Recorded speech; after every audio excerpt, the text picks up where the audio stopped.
안녕하세요. 김어준입니다. 이학수 전 삼성전자 부회장이 이명박 전 대통령 측의 요청으로 다스 소송비를 대납했다고 주장했습니다. 이에 이명박 전 대통령 측은 미국 로펌에 사기를 당했다고 항변합니다. 로펌이 무료 소송을 미끼로 접근했다는 거죠. 이 항변은 매우 웃깁니다. 사기를 당했으면 무슨 피해가 있어야죠. 소송 비용 40억도 안 냈고 김경준 140억은 돌려받았고 뭐가 사기인가요? 피해는 없고 이득만 있습니다. 이런 사기는 저도 주기적으로 당하고 싶습니다. 또한 이학수 전 부회장은 소송비 대납의 대가가 이건희 회장 사면이었다는 취지로 진술을 했다고 하는데요. 대납이 사기가 아니라 대납의 대가가 사면에 국한된다는 프레임이야말로 사기가 아닌지 살펴볼 일입니다. 박근혜 전 대통령과 삼성과의 사례에서 확인했듯 정치 권력과 경제 권력의 거래는 단발성으로 끝나는 법이 없죠. 사면을 위한 거래의 존재는 그 이외의 현안을 위한 거래도 존재했을 거란 방증이자 개연성이자 힌트이자 단서다. 그러므로 이명박 전 대통령과 삼성이 그 당시에 상호 현안을 위해 어떤 거래를 했었는지 샅샅이 조사해야 한다. 사면 하나로 퉁치는 거 그렇게는 안 된다. 기본 생각이었습니다.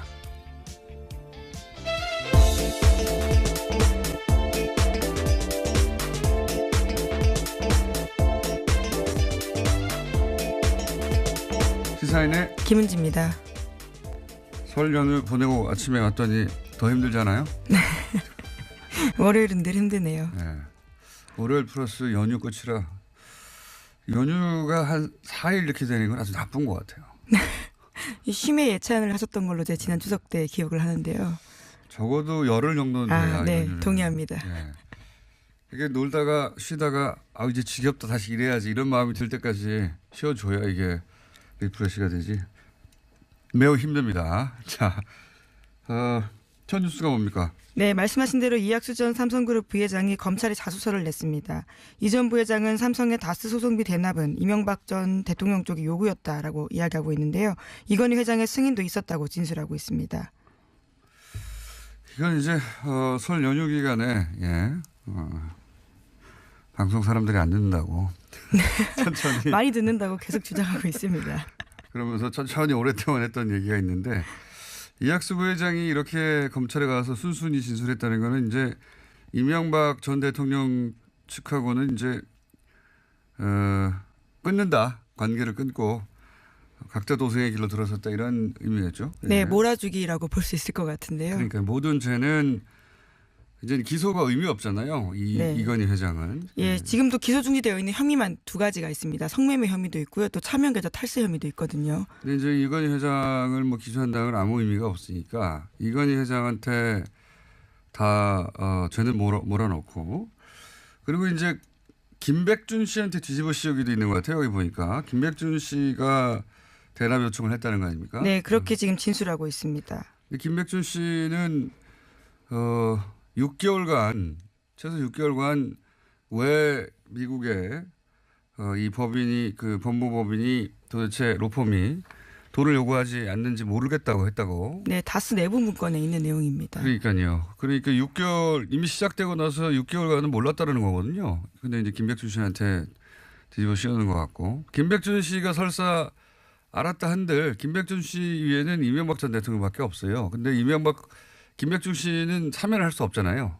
사면 권한은 대통령한테만 있기 때문에 이렇게 하든 저렇게 하든 결국 이명박 전 대통령이 끌려나오게 돼 있는데 또 있다고 봅니다. 이 뇌물 혐의가. 이학수 부회장이 순순히 인정한 거잖아요. 이거는 검찰에게 주는 시그널도 있는 것 같아요. 예. 이거 내가 순순히 줄 테니까 여기까지만 하자. 그런 딜인 것 같기도 하고. 네, 그런데 검찰이 만만치 않습니다. 오늘 아침 나온 경향신문 보도 보면요. 삼성 고위 인사들에게도 면죄부 줬다라고 해서 이학수 사면도 다스 소송비 대납 대가라고 보고 있거든요. 그러니까 똑같이 뇌물 혐의의 공개 혐의자라고 보고 있다라는 겁니다. 그리고 삼성으로 보자면 이제 이것이 다른 사안으로 번져가지 않도록 사면하는 확실히 내조자 그리고 싸게 받겠다 이런 전략 아니겠는가. 그런 의미에서 보자면 검찰도 기로에 섰어요. 왜냐하면 검찰 내에도 삼성 라인이 왜 없겠습니까? 그러니까 이 정도에서 끝내자. 또는 또 한쪽에서는 안 된다. 무슨 소리냐. 이재용 부회장 풀려나는 거 봐라. 검찰 내에도 그런 제가 보기에는 알력 내지는 갈등이 있을 거라고 보는데 기로에 쓴 거죠. 삼성이 훅 내주면서 여기서 다 접자. 더는 하지 말자. 이런 기로에 쓴 사건이 아닐까 저는 그렇게 봅니다. 이 소송비 대납 관련해서는 보도가 많습니다 보니까. 네, 그런데 파면 팔수록요 삼성만이 아니다라는 게 나오고 있습니다. 그러니까 검찰이 현대자동차도 다스의 미국 소송 과정에 돈을 지원한 단서를 포착했다라고 하는데요. 오늘 아침 한겨레 신문 보도입니다. 서울중앙지검 첨단범죄수사 1부는 현대차가 2009년 정도에 다스의 소송 비용을 대납하는 형식으로 약 10억 원을 이명박 전 대통령에게 건넨 혐의를 수사 중이라고 합니다. 그렇군요. 현대자동차도 여기 연루됐을 수 있다.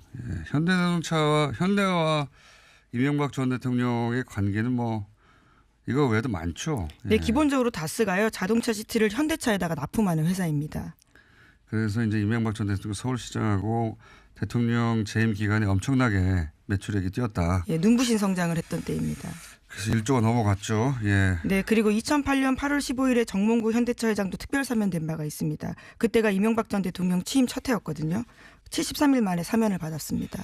형이 확정된 지요. 이 원포인트 사면, 원포인트 사면이라는 건 이건희 회장 한 사람만 사면했거든요. 그때. 그래서 콕 집어서요. 네, 원포인트 사면이라고 부르고 또 특별 사면. 이 특별 사면이 왜 중요하냐면 사면은 원래 국회 동의를 받아야 돼요. 근데 특별 사면은 대통령의 그렇죠. 그냥 마음대로 하는 권한입니다. 겁니다. 그래서 이제 대통령 이외에는 연루된 사람이 없다. 특별 사면이나 원포인트 사면 같은 경우에는 그렇게 말할 수가 있는 거죠. 그래서 이 사안이 이제 근데 이제 사면만 계속 얘기하는 것은 아까도 말씀드렸지만 사면이 대가의 전부다라는 프레임으로 갈 가능성이 있습니다. 그러니까 그래서는 안 된다. 그럴 리가 있습니까? 그거 하나만 달랑? 한 번 했으면 계속 하는 거지? 혹은 뭐 그 이전부터 해왔던 것의 연장이지? 그래서 검찰도 기로에 섰다라고 보는 것이 이게 일종의 기회거든요. 2008년에 기회가 크게 한 번 있었죠. 김영철 변호사가. 네. 차명 계좌를 폭로한 바 있습니다. 근데 그때 검찰은 김영철 변호사가 아니라 삼성 편을 들었어요. 결과적으로 깨끗하게 털어주는 식이 되었습니다. 김영철 변호사 개인만 망가졌죠. 그 정권도 당시 이명박 정권이었거든요. 제대로 될 리가 없었단 말이죠. 이번에 다시 기회가 온 건데 그때부터 환경은 좋아요. 그렇죠? 이미 박근혜 전 대통령과 삼성과의 관계를 통해서 많은 게 드러났고 그리고 이제 또다시 이재용 부회장은 풀려났는데 또 한 번 기회가 온 거거든요. 이거를 놓치면 안 된다. 이번에는 정권이 방해할 리도 없고 국민들도 검찰의 편에 섰는데 이 기회를 다시 놓치면 언제 올지 모른다.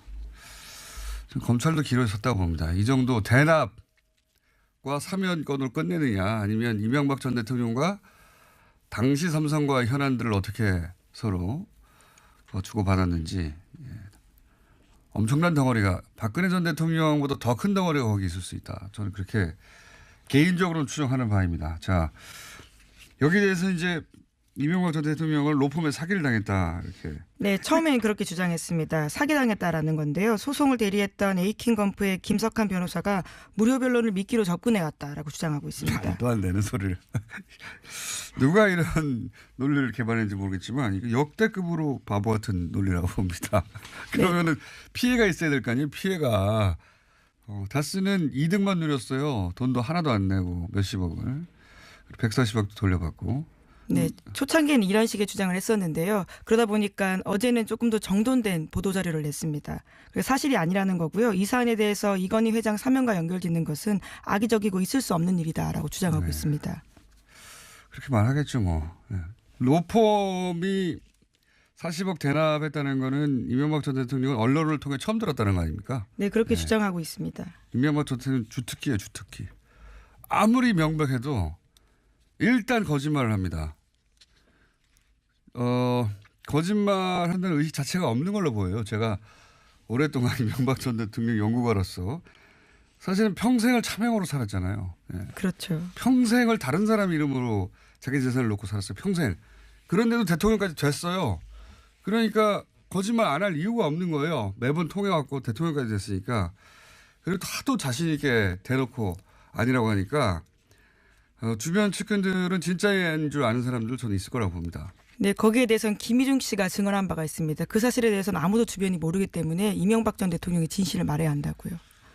근데 이번에는 그렇게 안 될 거다. 예. 주변에 계신 분들은 빨리 벗어나는 게 좋다라고 저는 조언을 드리는 바입니다. 예. 김백준 씨가 아까도 말씀드렸지만 6개월간 몰랐다고 이번에 주장한 게 아니라 문서에 나와 있거든요. 자기들이 만든 문서에. 그러니까 김백준 씨도 모를 만큼 은밀하게 진행된 사안이다. 김백준 씨 윗선이 누가 있습니까? 근데 이명박 전 대통령 하나인데. 예. 최순실 씨가 한 말이 있잖아요. 삼성도는 먹어도 된다. 예. 그만큼 탈이 없다라는 그렇죠. 의미였던 걸로 그 보이는데요. 바닥의 진리, 우리는 모르지만 진리인 거죠. 예. 실제 삼성 오너들은 한 번도 감옥에 안 갔지 않습니까? 이재용 부회장이 처음 갔어요, 이번에. 그리고 또 풀려나기도 했지만 이명박 전 대통령도 그걸 믿었겠죠. 예. 김백준 씨를 제치고 삼성과 직접 거래하고도 예. 이건 탈이 없다. 삼성돈이기 때문에. 자신이 문제가 돼도 삼성이 막을 것이다. 뭐 이런 생각을 했던 게 아닐까. 자, 근데 2, 3 하나밖에 없겠느냐 이런 생각을 합니다. 자, 다음 뉴스는요. 네, 검찰이 다스는 이명박 전 대통령의 것이라는 결론을 내렸다라고 하는데요. 이러한 내용을 이번 주 초에 발표할 계획이라고 합니다. 또한 검찰은 다스의 새 비자금도 추가로 밝혀냈다라고 하는데요. 120억 원 외에도요. 100억 원대가 또 있다라고 합니다. 하지만 검찰은 2008년의 수사 과정에서 비자금 120여억 원을 찾아내고도 검찰의 이관, 이첩하지 않은 혐의로 고발된 정호영 전 특검을 불기소하는 방안을 적극 검토하고 있다고 합니다. 이게 이제 걱정됐던 사안이기도 합니다. 그때 당시 2008년에 120억이 우리가 계속 그 말도 안 된다고 해왔던 개인 횡령이다. 네, 격리 직원 한 명 예. 횡령이다. 당시에는 그렇게 결론을 내렸습니다. 근데 이번에도 그것이 개인 횡령이다고 결론이 날 가능성이 있다라고 수사하기 전에 그때 그 검찰 특검과 직관적으로 연결된 검찰들이 그 당사자들이 지금 여전히 검찰에 있고 그래서 120억은 털어주는 거 아니냐 이런 얘기 했었던 거 기억하시는지 모르겠는데 예. 그래서 서울중앙지검이 수사하는 거 말고 동부지검이죠. 예. 네, 그렇죠. 120억 원은 동부에서 하고 있습니다. 동부지검에서 수사하는 120억 이 수사가 제대로 되겠는가 이런 우려가 있었거든요. 근데 이번에도 이 120억은 개인 격리 직원의 횡령으로 정리되어 가는 모양새예요. 다만 네. 이제 그 외에 다른 100억 원 가까운 비자금을 찾아냈다라는 건데 이렇게 되면은 그 120억은 결국 만약 그렇게 결론 난다면 격리 직원이 혼자 먹은 게 되는 거예요. 네, 그렇죠. 그렇기 때문에 조세 포탈에 해당하지 않는다라는 논리를 구성하고 있습니다. 이거 진짜 지금 검찰이 수사하고 또다시 다시 해야 한다는 여론이 나올 만큼 희한한 결론이라고 저는 보는데 아니 격리 직원이 혼자 120억을 먹고 어떻게 그 회사에서 가만히 계속 일을 하고 오히려 아무런 징계도 당하지 않고 잘리지도 않고 말이 됩니까? 예. 말도 안 되는 건데 현재까지는 그 방향으로 가고 있는 것으로. 예. 네, 정호영 전 특검의 공소시효가 며칠 안 남았는데요. 21일까지입니다. 그래서 정호영 전 특검을 기소를 안 한다는 얘기가 있어요. 기소를 안 한다는 얘기는 120억 원이 기소할 내용이 아니었다고. 네, 개인 횡령이다라는 거죠. 10년 전에 결론을 다시 재추인하는 것밖에 안 되니까 이런 수사 결과가 나오면 제가 보기에는 다 일 잘해놓고 이 부분은 검찰이 역풍을 막을 수도 있다. 도저히 이해가 안 가는 현재까지 이제 나오는 얘기는 그렇습니다. 아직 결론 난 건 아닌데. 자, 예의주시해야 될 사안이다. 120억을 털어줄 수도 있다. 조세 포탈이 되면 이명박 전 대통령 그 건 하나만 가지고도 예. 몇 년입니까? 10년 이상입니까?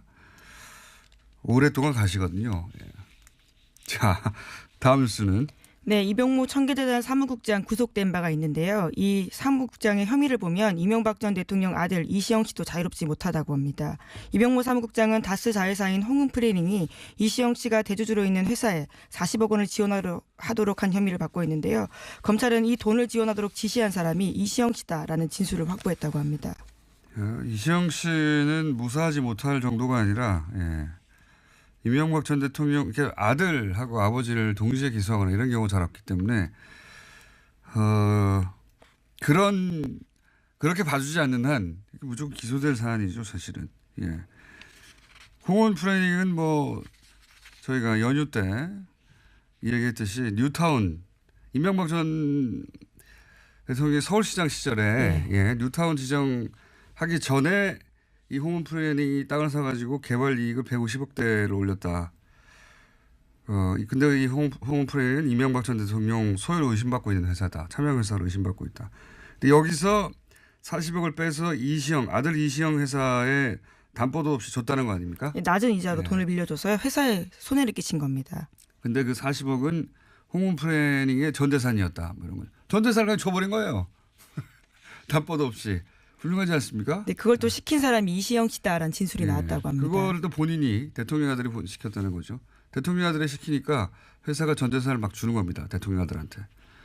그러니까 다 압박을 거죠. 이런 정황이 다시 한번 나온 거고요. 다음 뉴스는요. 네, 김관진 전 국방부 장관이 군 댓글 사건 수사의 축소 은폐에 관한 혐의가 구체적으로 포착됐습니다. 최근 구속된 백낙종 전 국방부 조사본부장의 검찰 진술이라고 하는데요. 김 전 장관이 이태하 전 사이버 심리전단장을 불구속 수사란 지시를 내렸다라는 겁니다.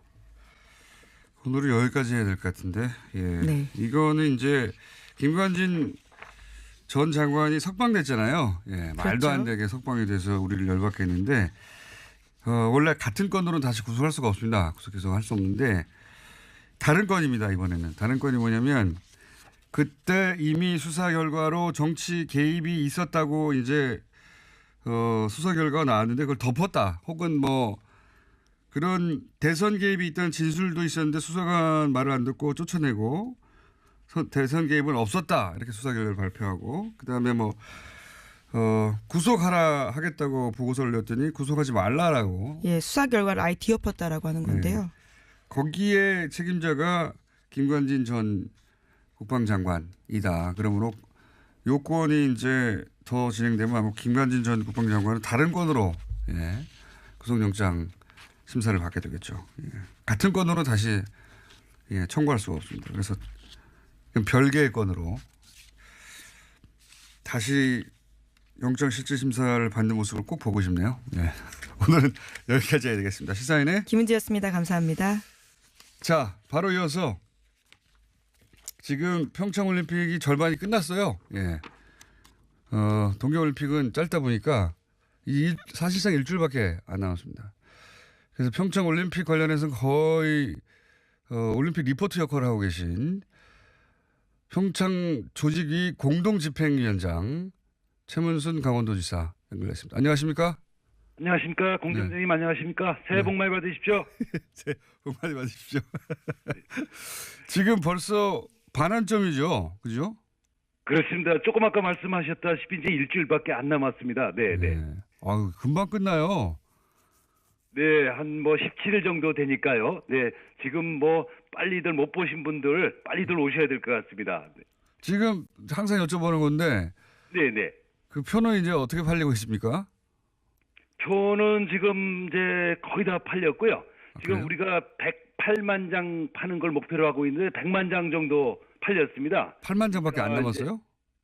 네, 근데 더 그게 이제 목표고 그보다는 한 10만 장쯤 더 있으니까 아직 여유가 좀 있습니다. 네. 10만 장이 완판될 수 있도록 해주시면 고맙습니다. 그 지금 예를 들어서 이게 올림픽이 막연하게 한 달 가까이 하겠거니 하시는 분들 입장에서 보자면 이거 뭐 일주일밖에 안 남았나 이렇게 마음이 급할 것 같은데 그러면 이분들은 그러면 현장 가서 사야 됩니까? 아직도 이제 인터넷 판매도 하고 있고요. 현장 판매도 지금 하고 있고요. 근데 이게 또 꼭 올림픽 경기가 아니더라도 지금 거기 오시면 그냥 사방천지의 볼거리입니다. 그러니까 전시 공연 이런 것들이 이제 거의 무료로 보실 수 있기 때문에 그냥 무작정 오셔도 됩니다. 네. 무작정. 네. 지금까지 오면서 어떤 큰 문제나 혹은 문제가 있었는데 잘 해결됐거나 네네. 그런 내용 있으면 좀 소개해 주십시오. 뭐 교통 문제라든지. 네, 이제 날씨가 뭐 제일 큰 문제였습니다. 아주 강추위, 예. 평창이 심할 때는 30도, 영하 30도 이하로까지 내려갔으니까요. 체감 온도가요. 예. 그렇습니다. 이제 돌풍, 그다음에 교통이 좀 초기에 좀 막히는 게 있었고요. 이제 노로바이러스. 네, 그랬죠. 가 좀 있었고 또 가뭄 이런 것들이 있었는데 지금 대부분 정리가 돼서 지금은 매우 안정적으로 운영되고 있는 그런 상태가 되겠습니다. 이게 이제 올림픽을 취재하는 기자들은 각국에서도 이제 베테랑 기자들이 많거든요. 올림픽 여러 번 취재했거나.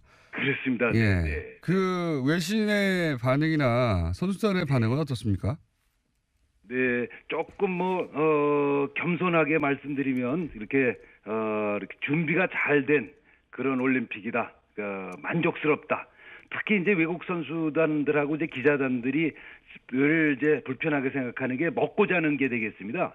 기본적인 거죠. 움직이는 예. 거. 예. 아주 기본적인 것에 문제가 있으면 불만을 제기하는데 이번에는 굉장히 우수하다, 만족스럽다. 이제 이런 표현들을 하고 있습니다. 제 입으로 하니까 좀 껄끄러운데요.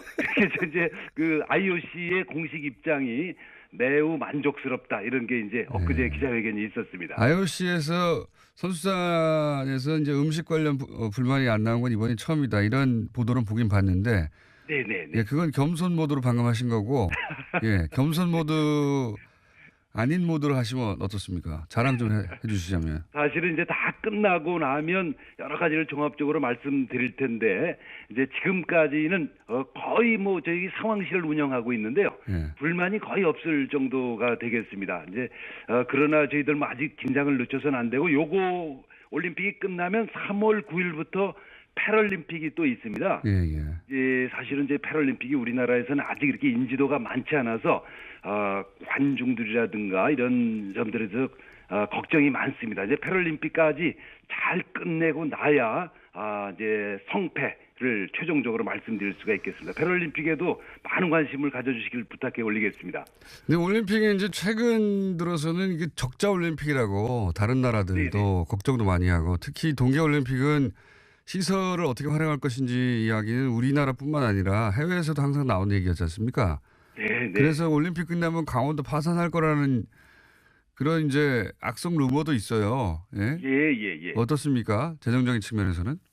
네. 그거는 약간 좀 과장된 것 같고요. 저희들이 그런 분위기 때문에 아주 처음에 경기장을 지을 때부터 심사숙고해서 돈을 가장 적게 드리는 방식으로 지었습니다. 이게 전체 경기장 13개가 필요한데 그 중에서 6개만 새로 지었습니다. 이번에 그 윤성빈 선수가 썰매를 탔던 스켈레톤을 탔던 금메달 딴 그 슬라이딩 센터라든지 이런 우리나라에는 없는 시설만 새로 지었고요. 그래서 이걸 운영하는 비용도 나중에 아주 최소화되도록 지금 설계가 돼 있기 때문에 나중에 재정 문제가 생기지는 않을 걸로 생각하고 올림픽이 끝나면 종합적으로 보고를 해 올리도록 하겠습니다. 뭡니까? 그럼 장사도 잘 해야 되는데 거기 듣기로는 그 수호랑인가요? 인형, 마스코트. 네네. 이게 이렇게까지 인기 있을 줄 몰라서 패딩도 마찬가지고. 네네. 절반밖에 안 됐는데 벌써 매진됐다고. 이렇게 장사를 못 하시면 어떡합니까? 그렇습니다. 저희들 처음에 제가 그냥 막 나눠드리고 다녔는데 이제 좀 비싸게 굴고 있습니다. 네. 사기가 저도 힘들어서요. 그렇군요.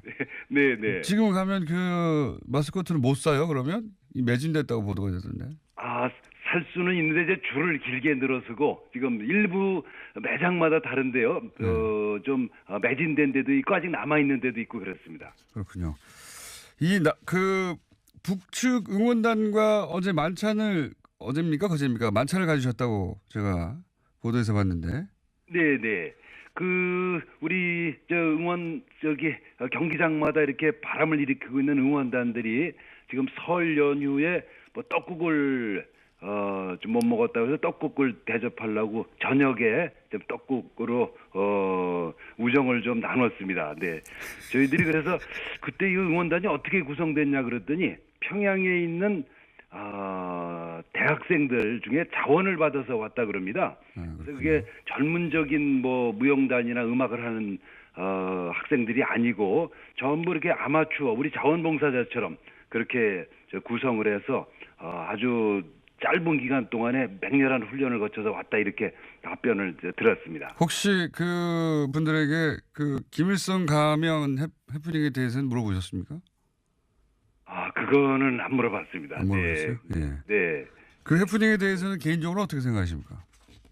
그거는 그 분위기에 대해 그 분위기가 지금 예술단의 공연이나 응원단들이 우리 쪽을 매우 배려해서 여러 가지 선곡이라든지 여러 가지 장비라든지 이런 걸 준비해 온 흐름으로 봐서는 지금 그 가면 논란은 전혀 근거가 없고 좀 우리 가슴 속에 오래 남아있는 한 가지만 더 여쭤보겠습니다. 이제 그 올림픽 끝나면 저희 스튜디오에 한번 꼭 오셔야 되고요. 예, 매번 네네. 이렇게 짧게 바쁘시다고 말만 하고 안 오셔가지고 예. 네네. 올림픽 폐막식까지 끝내고 바쁘신 거 끝나면 네네. 한번 나와서 좀 자세한 얘기 좀 나눠보고요. 네네네. 그 이번에 고무가 되셨는지 동계 아시안 게임은 아예 남북 공동으로 개최하자. 2021년. 2021년은 이미 우리가 그 개최하기로 돼 있는 거죠. 아닙니다. 지금 아닙니까? 결정이 안 돼 있습니다. 그러니까 지금 안 돼 원래는 지금 있군요. 결정돼 있어야 되는데 이 동계 아시안 게임이 하겠다는 데가 별로 없습니다. 이제 좀 이게 아시아에서는 한국, 중국, 일본 정도가 그걸 할 수 있어서 계속 서로 돌아가면서 하다 보니까 일본에서도 한 4번 했고요. 뭐 이런 식이 되다 보니까 우리는 뭐 한 지가 좀 오래됐습니다. 19년 전에 한번 했었는데 이제 우리가 하겠다 그러면 경쟁 없이 할 수 있는 그런 상태인데 기왕이면 남북이 공동 개최를 하자. 그리고 북쪽에 이제 마식령 스키장이 잘 지어져 있으니까 이렇게 서로 돈을 별로 안 들이고 할 수 있을 것 같습니다. 이렇게 의사결정을 거쳐서 벌써 같이 공동 개최하려면 지금부터 준비를 같이 해야 되니까요. 이게 남북의 스포츠를 통한 화해 분위기를 한번 이어갔으면 하는 게 제 생각입니다. 그렇군요. 자, 여기까지 끝내려고 그랬는데 문자가 와 있어요. 도지사님이 거짓말쟁이라고 어제 수호랑 사려고 강릉 시내를 가게를 세 군데를 갔는데 다 품절이라고. 이게 더 생산을 하도록 빨리 독려를 하겠습니다. 네. 이제 막바지가 돼서 이렇게 빨리 끝나나 싶어서 아마도 이번 주 목금토일 사이에 가시는 분들 많을 것 같으니까 네네네. 옆으로 챙겨놓고 있으시면 내놓으셔야 될 것 같아요. 네네. 많이 와주시면 잘 모시도록 하겠습니다. 공장장님도 이동 스튜디오 한번 안 하십니까? 저희가 거기까지 가서 글쎄요. 한번 생각해 보겠습니다. 오늘 여기까지 할게요. 감사합니다. 네, 감사합니다. 고맙습니다. 네. 지금까지 평창 조직위 공동집회위원장 최문순 강원도지사였습니다. 자, 4개월 앞으로 지방선거가 나왔습니다. 이번 지방선거는 6월 13일 있습니다. 보통 이제 설이 끝나면 혹은 뭐 명절, 큰 명절이 끝나고 나면 명절 여론조사를 하죠. 아직 그 결과는 안 나왔을 텐데 미리 한번 짚어보겠습니다. 박시영 윈지코리아 부대표 나오셨습니다. 안녕하십니까? 네, 반갑습니다. 박시영입니다. 배종찬 리서치 본부장 나오셨습니다. 안녕하십니까? 안녕하십니까? 지난번 두 분이 나오셨을 때 첫 번째 굉장히 반응이 좋았고요. 두 번째 나오셨을 때 이 코너 사라지겠구나 했는데 또 연락이 없으셔가지고 사라진 줄 알았습니다. 네.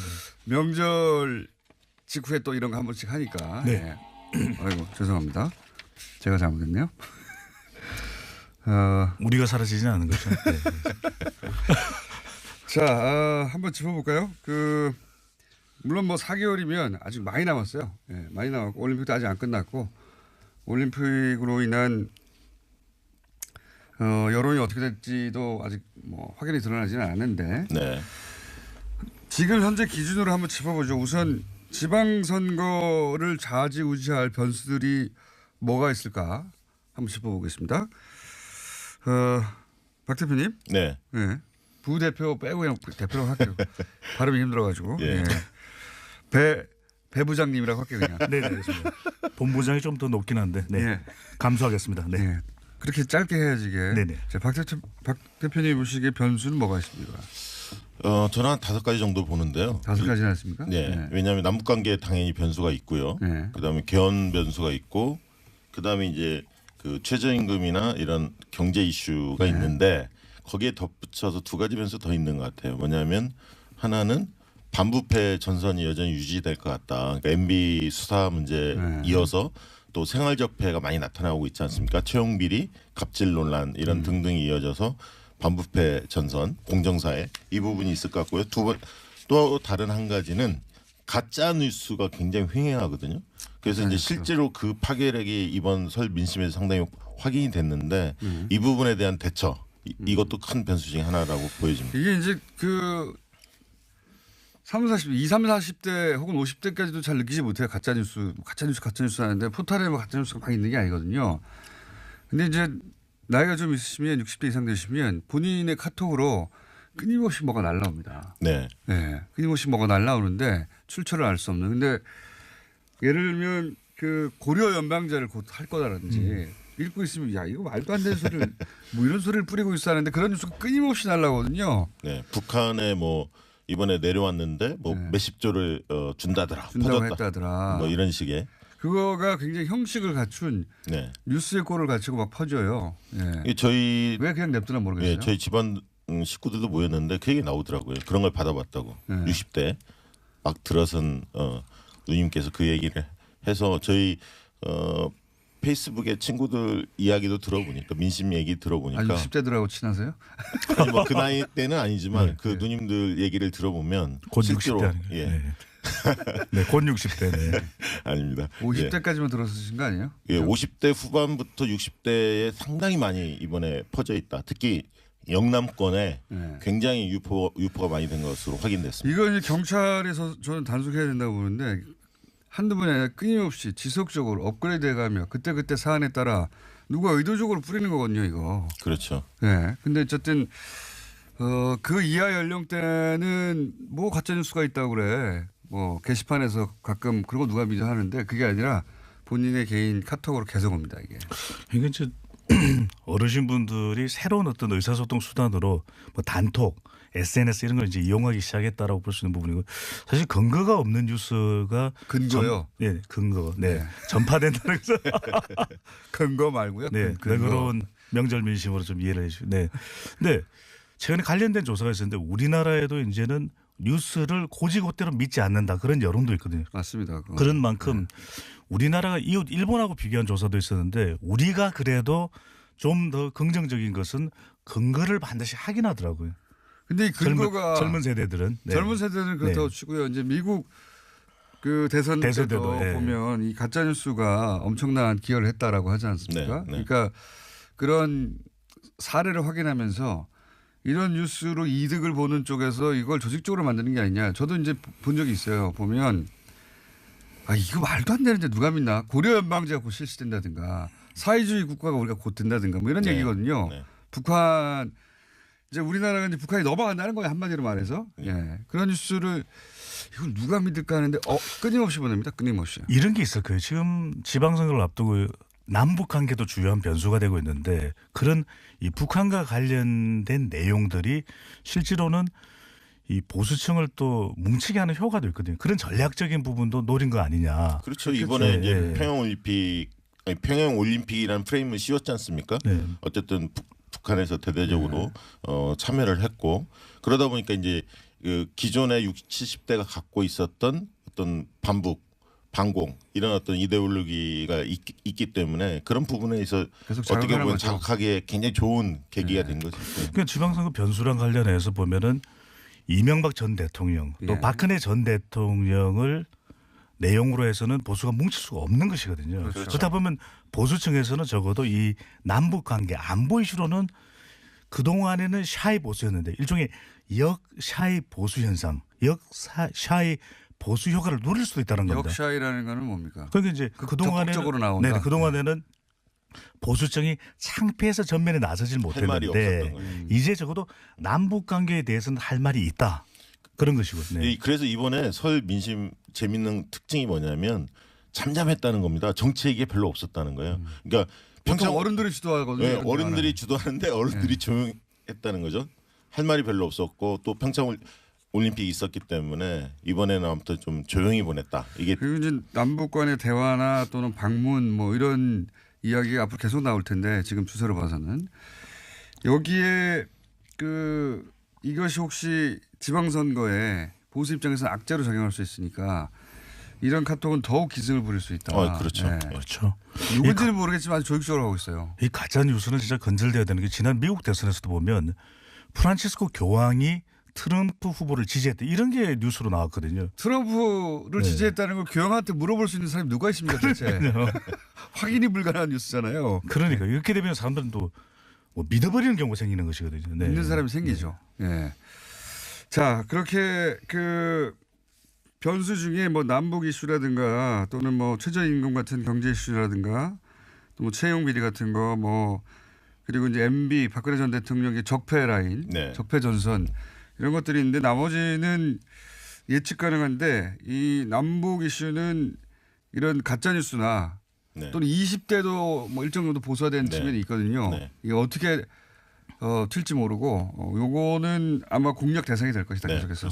그런데 남북 관계가 지방선거의 결정적 이슈가 될 수 있냐면은 이 부분에 대해서는 조금 의견을 달리하는 것이 그렇군요. 또 대통령의 남북 관련 정책에 대해서는 잘한다는 그런 여론조사 결과가 나오거든요. 그러니까 특정 이슈에 대해서는 보수층이 뭉칠 수 있는 계기, 발판이 될 수 있겠지만 전반적으로는 어느 한쪽으로만 이념적으로 쏠려서 가지는 않을 가능성이 크기 때문에 남북 관계가 중요한 변수임에는 틀림없지만 결정적 원샷이 되기는 아직까지는 좀 시기상조가 아닌가라는 그럼 여론조사 분석이 가능한 가능합니다. 변수는 뭡니까? 가장 큰 변수는 그거 같습니다. 이 적폐청산과 경제 이슈가 어디 쪽이 지방선거까지 더 힘을 받는가. 그럼에도 불구하고 이 뭐 적폐청산 피로감 이런 이야기가 나옴에도 불구하고 여전히 적폐청산 과제가 필요하다라고 국민들은 공감하고 있는 것이거든요. 아직 필요감 못 느껴요. 저는. 그럼요. 네. 또 이제 MB가 살려줬죠 다시. 경제 이슈와 관련해서는 물론 이것이 중요한 이슈가 되기는 하지만 그렇다고 해서 이것만 가지고서 지방선거의 후보자를 선택하지는 않기 때문에 저는 적폐청산 모드와 경제 이슈 이 경쟁하는 구조가 될 걸로 이번에 보입니다. 개헌과 관련해서 개헌은 이슈로 이게 등장할 가능성이 상당히 큽니다. 3월 20일쯤 이제 대통령이 개헌안 발의 할 예정이고요. 그리고 이제 한나라당도 자체적으로 자유한국당도 개헌안 발표하겠다. 개헌을 하자는 게 지금 다수 의견인데 보면 한 6대4 정도로. 네, 그렇습니다. 근데 이게 지금 재밌는 부분이 뭐냐면 재미없기만 해봐요. 시간 다 돼가는. 지방 분권이 가장 핵심으로 떠오를 가능성이 크다는 거예요. 기본권은 서로 재밌어지는 거예요 지금? 아니 기본권은 기본이고 지방 분권이 왜 중요하냐면 지방 선거에 있어서 지방을 살리려는 세력 대 그렇지 않은 세력과의 이 대결 구도가 형성될 가능성이 상당히 크다는 거죠. 이거 정말 재밌는데요. 네. 코너가 살기 위해서 서로 재밌어해주는 말도 안 되는 소리들. 여론조사를 보면 개헌에 대한 시각이 분명해지는 것이 필요하다고 생각합니다. 국민들도. 그렇죠. 문제는 이것이 시급하냐.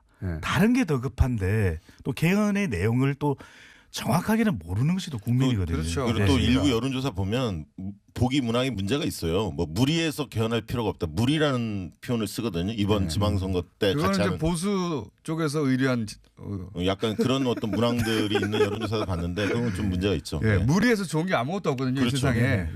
좀 무리하신 것 같아요. 말도 안 되는 개그를 막 던지시고. 절박감이 느껴집니다. 코너가 살아야 한다는. 그러니까요.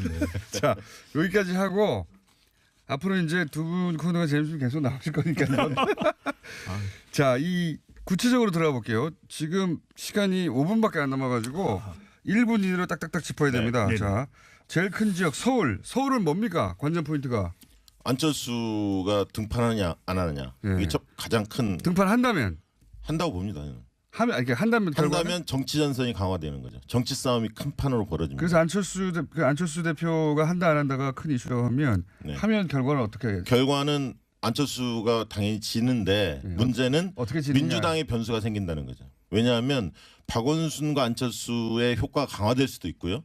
한편으로 정치 전선이 강화되기 때문에 새로운 다크호스가 부상할 가능성도 있다는 거죠. 지긴 지는데 민주당의 후보 구도가 변할 수 있다. 네. 지금 당락을 이야기하는 건 좀 너무 섣부른 것 같고요. 중요한 것은 이제 안철수 전 대표가 나가느냐 마느냐 본인의 어떤 정치적인 미래를 생각한다면 출마합니까 안 합니까? 예, 출마합니다. 하면 어떻게 됩니까? 가능성이 높다는 말씀드리고 근데 출마하게 될 때 저는 당락을 예단하는 것은 물론 섣부르긴 한데 쉽지는 않다는 겁니다. 그만큼 지금 이제 환경 자체가 바른미래당의 안철수 전 대표가 당선되기는 어려운데 하지만 중요한 것은 얼마나 득표하느냐가 또 중요한 것이거든요. 얼마나 득표할 거라고 보십니까?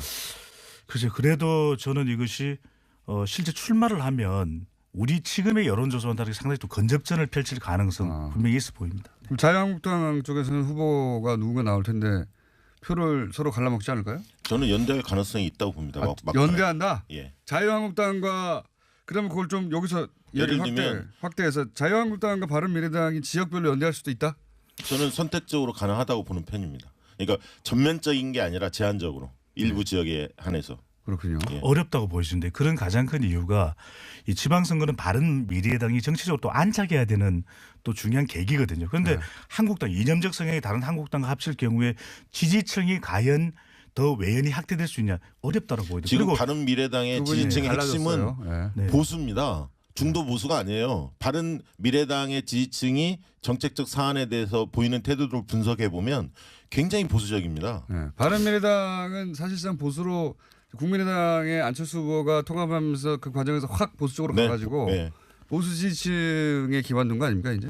근데 선거라는 것은 당의 정체성이 또 고추 세워지는 매우 중요한 시기거든요. 그런데 연대하기보다는 오히려 지지층은 그대로 가라는 연대보다는 그대로 가라는 이야기를 많이 할 수밖에 없는 게. 두 분이 이게 갈렸고. 자 네네. 그러면 PK는요. PK 가능성은 PK는 결국은 이제 여기서 소위 민주당 약진하느냐 마느냐의 문제잖아요. 민주당이 저는 상당히 약진할 거라고 보는데 지금 PK 민심의 핵심 중에 하나가 경남에서 기초단체장 3명이 그 자유한국당을 탈당해서 민주당 입당했거든요. 분위기 안 좋다 보니까. 예. 그리고 또 김경수 등판이 거의 확실시되는 분위기인 것 같습니다. 예. 그렇다면 경남 선거가 굉장히 뜨거워질 거고 또 부산 선거하고 또 연계가 되는데 저는 부산 경남 원사이드는 없다고 봅니다. 박빙 선거로 가는데 그런 측면에서 그래도 과거보다는 훨씬 더 가능성이 높아졌다. 민주당 어떻게 입장에서. 평가하십니까, 본부장님? 네. 박시영 부대표시죠. 부대표 말씀하신 데 저는 공감을 하고. 공감하면 넘어가죠 그럼. 네. TK는요. TK. 공감 안 하는 부분이 TK는 김부겸 장관이 그 대구시장에 출마 안 할 것으로 거의 알려지고 있는데요. 그런 측면에서는 과거보다는 약진은 하겠지만 결국 자유한국당이 석권을 하리라고 봅니다. 어떻게 보십니까? 저도 이제 공감하면 공감을 넘어가고요. 네, 넘어가겠습니다. 네. 자, 호남이요. 호남 어떻습니까? 호남은 민주당, 민평당, 뭐 바른미래당까지 있는데 바른미래당이 3파전의 한 축이 될까는 싶고 민주당, 민평당의 양강구도 아닙니까 사실? 그렇죠. 네. 그렇게 봐야 하는데요. 광역 단위는 민주당이 상당히 우세할 것으로 보여지는데 기초단체장의 경우에는 현직이 그 민주평화당 소속인 그 현직 광역은 민주, 기초는 평화, 접전이 있을 가능성이 크다. 어떻게 보십니까? 공감합니다. 네. 오늘 이제 방송 너무 날로 먹는 건데. 박시영 부대표, 배종찬 본부장이었습니다. 감사합니다. 감사합니다. 네, 코너 삽니다 이거.